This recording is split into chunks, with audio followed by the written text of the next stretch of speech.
Chaque jour à l'hôtel, vous avez un service en fait pour découvrir la région d'Émilie et les alentours de cette zone. Donc différents parcours sont proposés chaque jour avec un barème de difficulté, d'une longueur, et il suffit d'inscrire son nom en fait sur les listes et se pointer à l'heure prévue pour aller rouler. Je suis dans le garage à vélo de l'hôtel et c'est simplement hallucinant, c'est bluffant. Une station de lavage,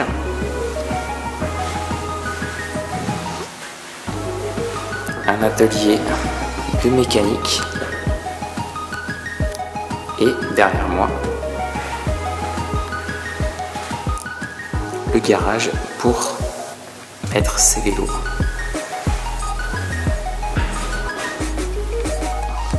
Et il suffit ensuite de cadenasser son vélo et de dormir en toute sécurité.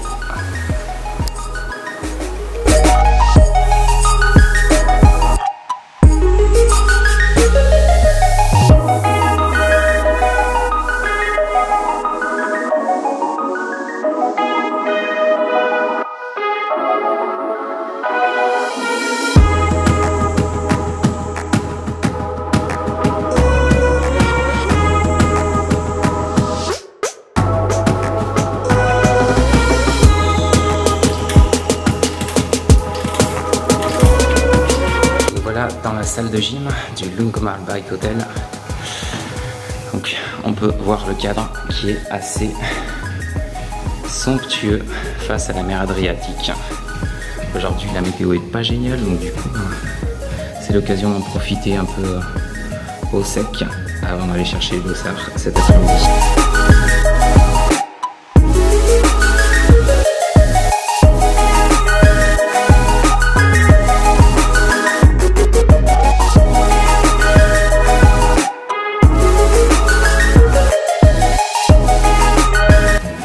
Du matin se termine, 30 minutes en tapis de course à pied dans un cadre vraiment splendide. Et cet hôtel, en me renseignant, il fait partie du top 20 des hôtels recommandés pour des triathlètes, pour des entraînements, pour des compétitions aussi comme Ironman. La région dispose vraiment de beaux événements et l'hôtel est vraiment dédié aux sportifs, c'est vraiment agréable.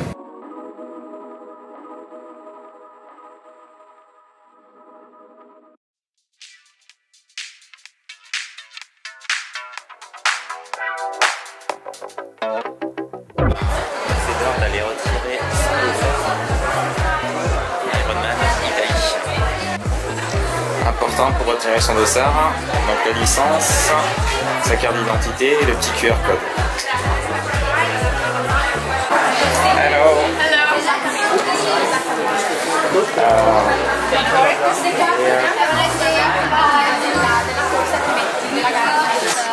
The transition bags, your helmet, and the bicycle. Okay. You can find all the information. Perfect. This is your swing cap. Let's check. You have to wear it. Number. Okay. Okay. And your number for the run. Okay. Or opposite legs. The tattoo are not necessary, but if you one here and the opposite leg. Okay. Okay. Okay. Okay.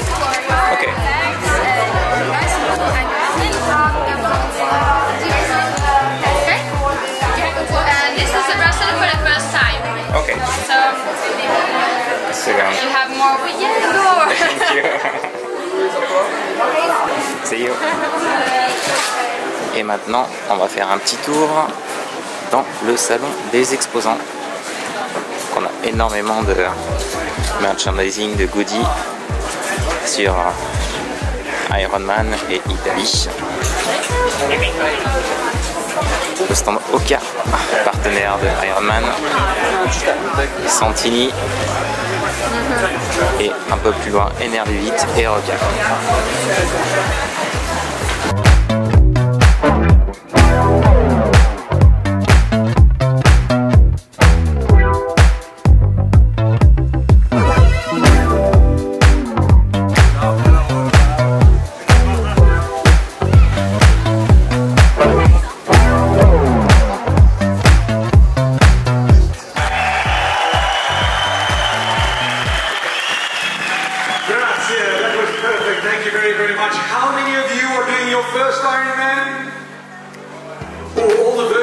coming to the last briefing.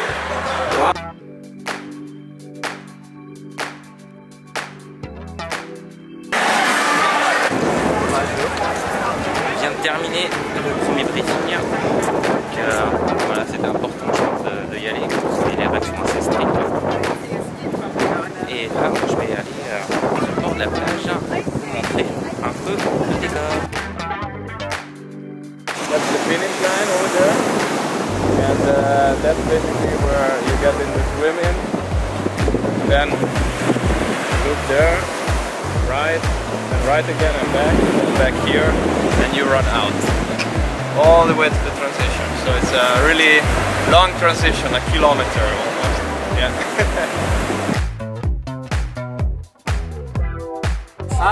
Voilà, je me suis trouvé dans ce tunnel de nom.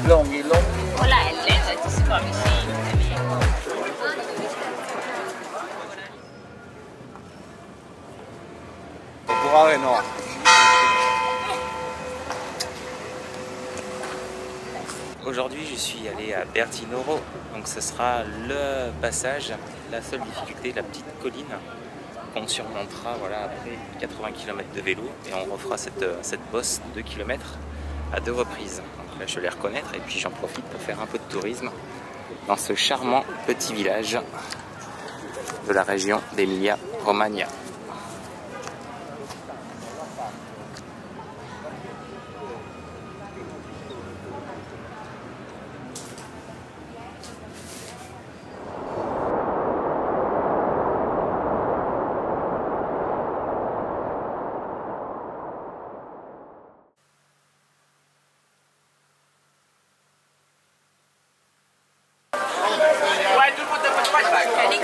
Yes. Et là, je récupère la puce chronométrique.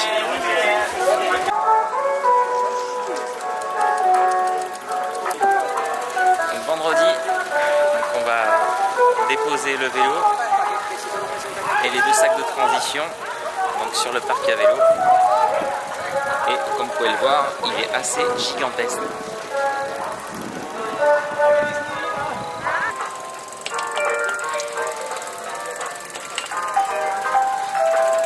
Je ne sais pas quelle est la longueur du bike park, mais ça doit certainement être la plus longue transition que j'ai jamais vue. Ça fait déjà 2 minutes que je marche et je suis même pas arrivé au sac à vélo. Et maintenant on va déposer nos 2 sacs de transition. Donc le sac rouge pour la course à pied et le sac bleu pour le vélo.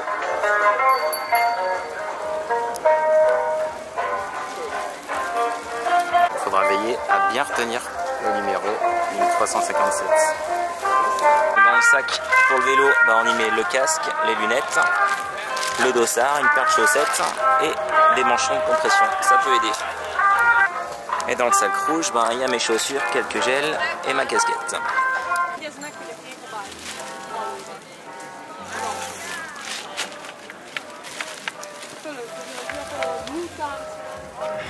20 septembre, nous sommes à la veille du Ironman Italie, donc ce sera mon premier Ironman. Et je vous cache pas, voilà, j'ai une certaine appréhension, mais une grande excitation aussi à l'idée de démarrer ce beau défi, de réaliser ce beau défi. J'y vais sans pression, sans panique. L'objectif, voilà, c'est de se faire plaisir, de ne pas terminer en se disant wow, est-ce que c'est difficile, mais plutôt voilà, avoir la sensation de se dire je l'ai fait et puis j'ai envie de recommencer.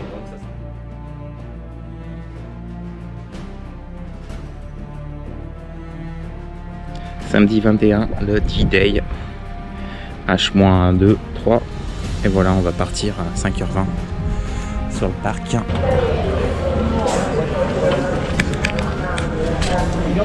6h du mat, voilà, de nombreux athlètes arrivés sur le parc à vélo, poser les bidons, vérifier la pression, déposer quelques nourritures, voilà. On s'approche du départ vers 8h pour notre nombreux belge. On s'y est presque.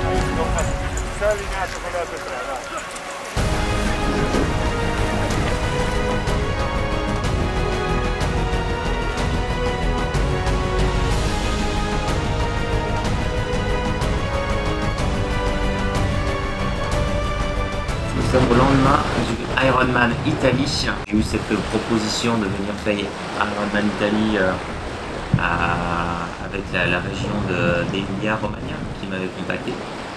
Et voilà, le défi s'est proposé à moi de manière assez surprenante et j'ai rapidement accepté cette proposition.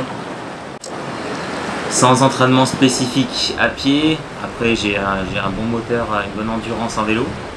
Ça fait déjà 2-3 années que je nage, donc j'ai fait pas mal de Xterra ou de triathlon court distance. J'ai fait le triathlon de Cannes et le 3 Xterra Belgique, Suisse et Luxembourg. Voilà, ça a permis quand même de me faire un bon petit coup de patte et de voilà, pour pouvoir travailler les transitions. J'ai fait le triathlon international de Cannes, qui était un L, donc où j'ai pris beaucoup de plaisir.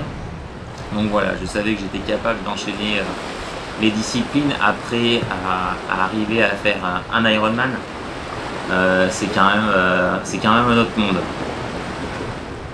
Dans un premier temps, on ne se rend pas compte dans quelle entreprise on se lance sur ce genre d'événement. Et c'est au fur et à mesure en fait que les jours et les heures approchent qu'on se dit waouh, la journée va être longue. Imaginez 3800 mètres de natation. Ensuite, vous faites 180 km à vélo sur un parcours qui ne me correspondait pas forcément. Je suis plutôt d'un profil à grimper ou être dans la pente. C'est plutôt que les grandes highway, les grandes routes express plates. Et surtout, voilà, qui est d'une partie d'un trait commun à tous les Ironman, c'est la partie à pied, le marathon, quoi, plus de 42 km. J'ai pris mon temps pour cette course à pied. Mais je vais quand même revenir un peu voilà, sur le déroulement de la journée. Donc, je me suis levé à peu près 4h30 pour prendre un petit déjeuner assez simple.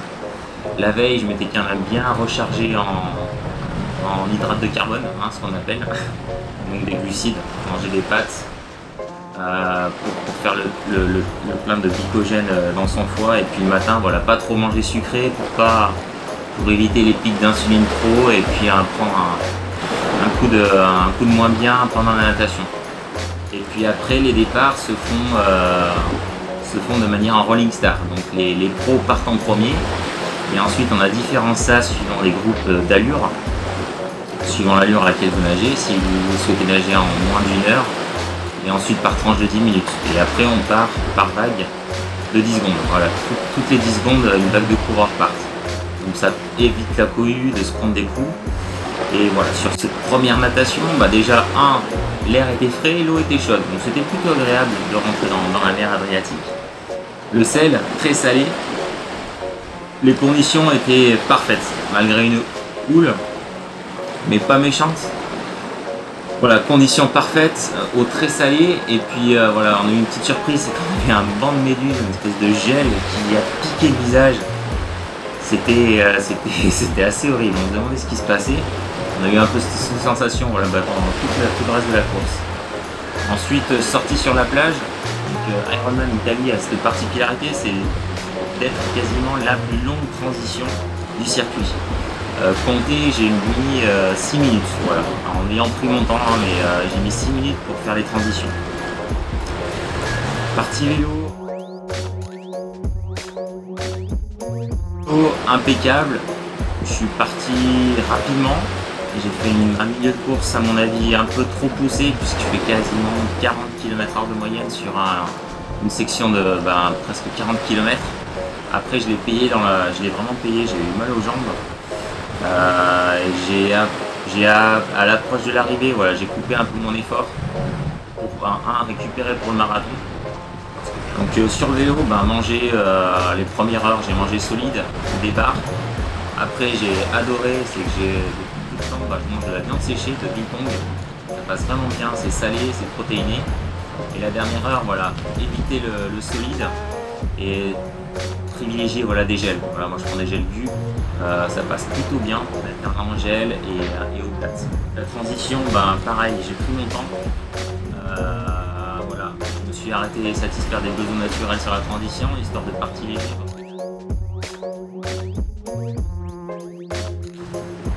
Je ne savais pas exactement dans combien de temps prédire sur la course à pied.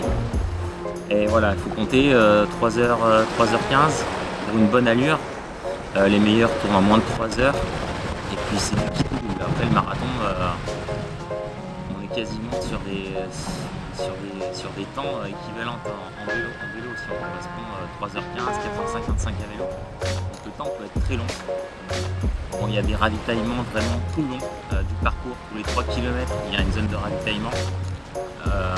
Ils tendent de l'eau, des glaçons, des éponges, du coca, de la boisson isotonique, des gels et de la Red Bull. Alors par contre, voilà, un conseil, évitez la Red Bull. Ça m'a mis un peu le ventre en vrac sur le 3e tour quand j'en ai pris et j'ai vu tout de suite ma vitesse dégringoler. Là, je termine en 13 km/h sur le dernier tour, donc ce qui m'a fait un kilométrage moyen à 13,7 de moyenne. Et 3,18, voilà, ça me dit 42,8 km exactement, voilà, sur mon chrono. Et à l'arrivée, ben, on vibre, quoi. On a une grande ligne droite qui s'affiche devant nous. Une clameur du public assez incroyable. Même d'ailleurs tout au long du marathon, on court en pleine ville. Et à l'arrivée, bah voilà, on court pour ça, pour une médaille de finisher. On court pour la douleur. Mais voilà, pour le plaisir et voilà, je me suis fait vraiment plaisir, c'était l'objectif. Pas terminer cuise disant ah c'est trop dur, j'ai pas envie de recommencer. Là non, l'inverse, c'est plutôt ouais, j'ai encore du progrès à faire, notamment en course à pied et un peu en natation. Mais voilà, l'envie d'en refaire avec de nouvelles ambitions, c'est sûr. Et puis ouais, cette joie de partager ça en plus avec Nico, qui m'a guidé, qui m'a accompagné en fait tout au long du séjour. Lui c'était son 2e Ironman Italie. Et il m'a repris juste sur la fin en course à pied. Il m'a bien aidé là sur les 4-5 derniers kilomètres à terminer le marathon. Je me suis mis dans ses pas, je me suis mis dans sa roue comme on dirait dans le jargon cyclisme. Et on a terminé ensemble et ça c'était vraiment incroyable parce qu'on n'aurait pas pu imaginer mieux quoi, comme scénario. Donc merci à tous pour tous les messages que j'ai pu recevoir pendant cette semaine. Les commentaires qui ont continué à pleuvoir après que j'ai mis en public mes activités Strava sur Instagram, Facebook, voilà. Après c'est des réseaux sociaux mais j'ai apprécié les messages en privé aussi que j'ai pu recevoir dès la ligne d'arrivée. Je suis en face de mon hôtel. Voilà. Le ciel n'est pas comme j'aurais voulu qu'il soit, mais voilà, on est au bord de la mer Adriatique. On respire et on profite de cette dernière journée avant de rentrer en France et de se projeter vers un prochain voyage qui sera le Yunnan et qui j'espère je vous ferai découvrir à nouveau pour la 3e fois ce magnifique pays qui est la Chine et la région du Yunnan. Merci à tous et à bientôt.